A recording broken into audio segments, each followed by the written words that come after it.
ସାଇରାମ। ଆଜିର ସାଇ ସନ୍ଦେଶରେ ବାବା କହୁଛନ୍ତି, ସନ୍ତାନ,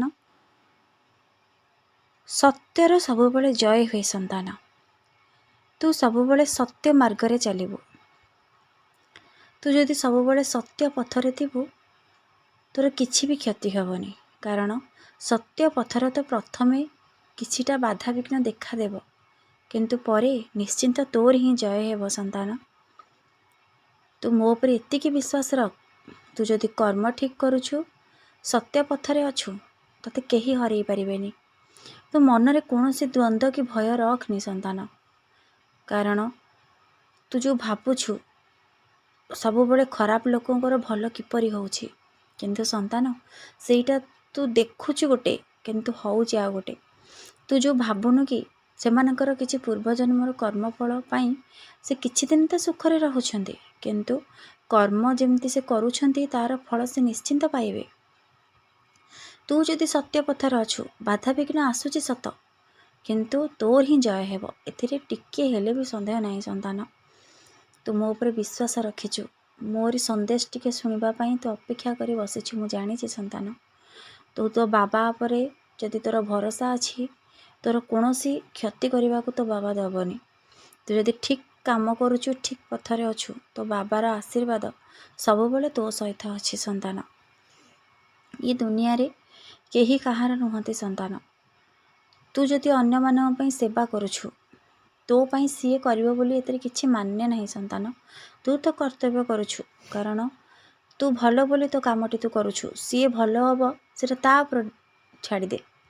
ତୁ ତାଠୁ କିଛି ଆଶା ରଖିବୁନି। ସନ୍ତାନ, କାରଣ ଆଶା ତୁ ଯଦି ଅନ୍ୟ ଉପରେ ରଖିବୁ, ମୁଁ ତାକୁ ଭଲ କରୁଛି ମାନେ ସିଏ ମୋ ପାଇଁ ଭଲ କରିବ, ତୁ ଯଦି ଦୁଃଖ ପାଇବୁ ଯଦି ନ କରିବ। ତୁ ତ କର୍ତ୍ତବ୍ୟ କରିଲୁ, ସେଣିକି ତା ହାତରେ ତାକୁ ଛାଡ଼ିଦେ। ସିଏ ଯଦି ନ କରିବ ତା ଫଳ ସିଏ ଭୋଗିବ। ସନ୍ତାନ, ତୁ ସେମିତି ଠିକ୍ ପଥରେ ରହି, ସତ୍ୟ ପଥରେ ରହି ତୋ କାର୍ଯ୍ୟ କର। ତୋର କିଛି ବି କ୍ଷତି କରିବାକୁ ତୋ ବାବା ଦେବନି। କିଛି ଦିନ ତ କଷ୍ଟ ହେଉଛି, କିନ୍ତୁ ପରେ ତୋର ହିଁ ସବୁ ଠିକ୍ ହୋଇଯିବ। ତୁ ସେତେବେଳେ ବୁଝିବୁ, ବାବାଙ୍କ ଉପରେ ଭରସା କଲି, ମୋ ଜୀବନରେ ସବୁ ସୁଧୁରିଗଲା।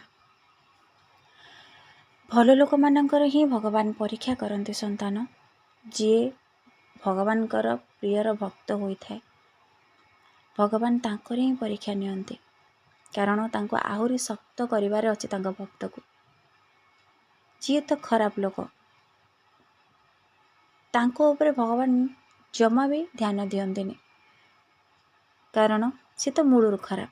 ତାଙ୍କ କର୍ମଫଳ କିଛି ଭଲ ଯୋଗୁଁ ସେ ଭଲ ଖୁସିରେ ଅଛନ୍ତି ପୂର୍ବଜନ୍ମର। ପୁଣି ଯେଉଁ କର୍ମ କରୁଛନ୍ତି ତାର ଫଳ ନିଶ୍ଚିନ୍ତ ଭୋଗିବାକୁ ପଡ଼ିବ ତାଙ୍କୁ। ଏଥିରେ ଟିକେ ହେଲେ ବି ସନ୍ଦେହ ନାହିଁ। ସନ୍ତାନ, ତମେ ନିଶ୍ଚିନ୍ତ ରୁହ। ତମେ ଯଦି ଠିକ୍ ପଥରେ ଅଛ, ଭଗବାନ ତମ ସହିତ ସବୁବେଳେ ଅଛନ୍ତି, ତମ ପାଖାପାଖି। ତମକୁ ସବୁ ବିପଦରୁ ଭଗବାନ ନିଶ୍ଚିନ୍ତ ରକ୍ଷା କରିବେ। ତମର କିଛି ବି କ୍ଷତି କରିବାକୁ ଭଗବାନ ଦେବେନି। ତମେ ଯେତେ କଷ୍ଟରେ ଥିଲେ ବି ତୁମେ ଯଦି ଭଗବାନଙ୍କ ଉପରେ ବିଶ୍ୱାସ ରଖିଛ, ଭଗବାନ ନିଶ୍ଚିନ୍ତ ତମର ସମସ୍ତ ଦୁଃଖ କଷ୍ଟ ଦୂର କରିବେ। ଯଦି କାହାର କଷ୍ଟ ଜୀବନରେ ଆସୁଛି, ତାଙ୍କୁ ସାହାଯ୍ୟ କର। ତମେ ଯଦି ସେ ସାହାଯ୍ୟଟି କରିପାରିବାର ଯୋଗ୍ୟ, ତମେ ନିଶ୍ଚିନ୍ତ କର।